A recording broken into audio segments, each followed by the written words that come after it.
What's going on, ladies, gents, and kids of all ages? It is Eric coming back at you once again from the Nerd Cave. Sorry about missing Monday's episode, but as you may be able to tell by a little scabbing on my forehead, I got a pretty crazy sunburn, and I was just like down and out. I was busy working on some other stuff, so I unfortunately didn't get around to recording a video. We have recorded a video for today, and we're going to be talking about an update to a deck list that I helped to popularize earlier in the meta, which is going to be Chernabog. You know it, you love it. I came up with the name for it, so I love always hearing people talk about this deck, and it's great to talk about it again. It did have a big tournament win, which is pretty crazy. The player who won that tournament said there was one change he would make to his list, and I did make that change, but I didn't necessarily do it exactly the way that he said that he would. I did it a little bit differently.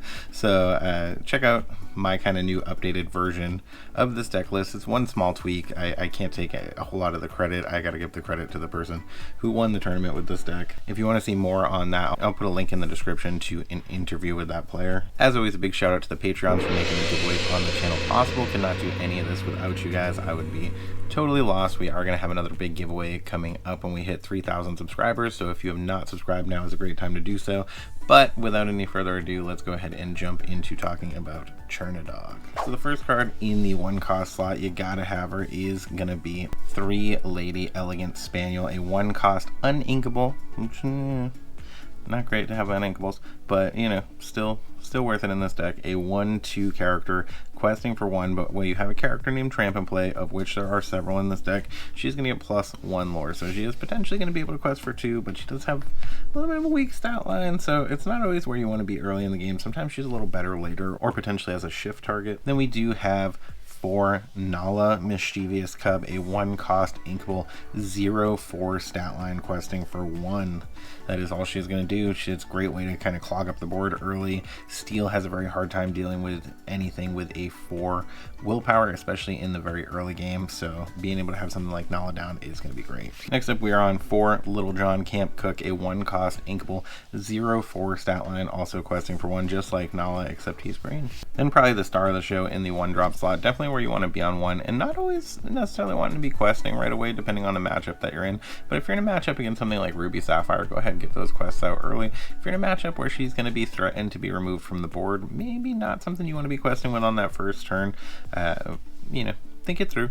But is Daisy Duck Donald State, a 1-cost uninkable 1/4 stat line questing for 2. With whenever this character quests, each opponent reveals the top card of their deck. If it's a character card, they may put it into their hand. Otherwise, they put it on the bottom of their deck.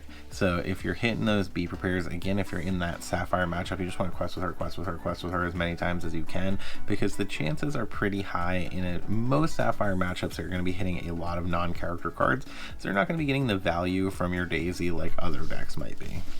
Even in the Steel Song matchup, they have quite a few non-character cards.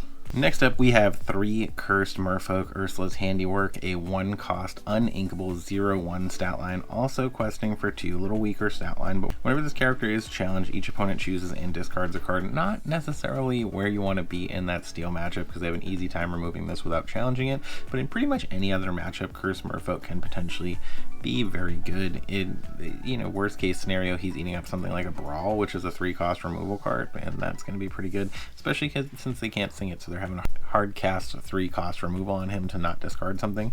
In some cases, they may just challenge him and discard that Brawl, because they're losing the Brawl anyway, so they're almost better off just challenging him and discarding the Brawl. Next up, we have 4 Tramp Enterprising Dog, a 2-cost inkable 1/3 stat line questing for 1.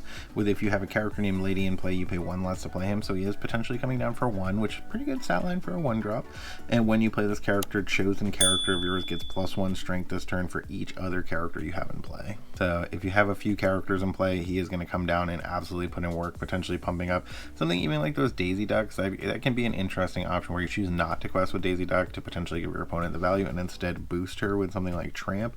I mean, if you're putting him down on turn 2 even with a Lady in play, you go like turn 1 Daisy, turn 2 Lady, turn 3 Tramp, you are potentially going to be able to create a 3/4 Daisy challenger on the second turn of the game, which is pretty crazy. Or, you know, get a 2/4 out of those Little John or Nalas, or if you wait until the next turn, can get even crazier with it. This is a card I didn't play in my original list, but I'm definitely seeing the value more of now to be able to cycle out some of those cards that aren't favorable to you in those matchups, and that is going to be Yzma, Exasperated Schemer, a 2-cost inkable 2/2 stat line questing for 1. A 2-cost 2/2 in a steel meta isn't generally very good, but when you play her, you may draw a card and then choose and discard a card. So if you are in that steel matchup where Yzma is going to die anyway, it is kind of a bummer, and you need to cycle something else out like Curse Merfolk that your opponent's going to be able to remove favorably, or just get some more characters into your bin to be able to play your Chernabog, Yzma can potentially be really good for the deck. And she's inkable, so in those matchups where maybe she's not the best choice, you just go ahead and ink her. One of the cards in the original list that the player playing it said he wasn't crazy about, and I tend to agree with, it's a card I don't like for Amber lists, was Piglet, Poo Pirate Captain, a 2/2 who quests for 3 if you have 2 other characters out. He's just too squishy in the steel meta. He dies a lot, so instead I took the Lilo count, which was at 2, and went ahead and upped it to 4, removing that Piglet. He said he would up a different card, which we'll talk about next, but I really think Lilo gets an absolute ton of value in this deck. She's a 2-cost inkable 1/2 stat line questing for 2, and at the start of your turn, if this card is in your discard, you may play her and she enters Play Exerted. So you still have to pay the 2 ink to play her. She's still going to enter Play Exerted. However, if you're looking at something like Yzma where you need to discard, maybe you have something better that you drew off of that Yzma, or if you're looking at even those like tramps or other things that you're using to discard cards, Lilo is a great target for discard because you're always going to be able to get her back from your bin. It's almost like keeping her in your hand. You're really not losing much value putting her in your discard, and she's also a fantastic insulator for things like B-Prep. This was the card he said he would probably go to 4 of. I don't necessarily agree with that, although the card is definitely good, and that is going to be Go Go Tamago, a 2-cost inkable 2/2 stat line questing for 1. Another kind of squishy, but you know, it's looking to come down and do its thing immediately when it comes into play. It is evasive, so if they don't have evasive and they don't have that direct removal, maybe it's going to be able to quest a couple times, but there is a ton of evasive cards in the meta right now, so evasive probably isn't going to be real relevant. And when you play this character, you may pay 2 ink. You may pay 2 ink to gain lore equal to the damage on chosen opposing character. So obviously you can make those characters quite strong with things like Tramp and some other cards we're going to talk about a little bit later in the deck. So when you're getting those characters boosted up, you are potentially going to be able to put quite a bit of damage on an opposing character and then gain lore with that Go Go Tamago by playing him for 4, which is obviously like a goat on steroids. Weaker stat line, but Go Go Tamago, I just didn't see the necessity of 4 personally. I think it's a way to close a game as opposed to something you're looking to play 4 of throughout the game. Next up, we are on 4 Ursula Deceiver, a 2-cost inkable 1/3 stat line questing for 1. This is one of my favorite things about this color combination. When you play this character, chosen opponent reveals their hand and discards a song card of your choice. You not only get to see your opponent's hand and be able to make decisions based on that, which is hugely beneficial in a game like Lorcana, but you get to make them discard a song card of your choice. Songs are super relevant in the meta. Ursula is generally not where you want to be on 2, but when you're going into those turns, your opponent's getting close to things like Whole New World or B-Prep, Ursula is definitely where you want to be able to get those cards out of your opponent's hand and just continue to keep your foot on the gas. Next up, we have 2 Prince Philip Royal Explorer, a 3-cost inkable 3/2 stat line questing for 2. This was another reason I didn't feel the need personally for more Go Go Tamago. He does have Ward, so he is going to be another great way to close out the game. So I felt like with the 2 Go-Gos and the 2 Prince Philip, they're a great way to get that last couple lore points to get you to the end of the game. Another great way to gain some early game lore, particularly in those steel matchups where you're going to have a hard time removing anything with more than 2 willpower, is going to be Donald Duck Musketeer Soldier, a 3-cost inkable 2/3 stat line questing for 1. He does have bodyguard, so he's going to be able to protect those smaller characters. Really good when you have those ladies in the early game, or if you're going like I mentioned, like Daisy, Lady Tramp, and then turn 3 as Donald Duck can be really aggressive.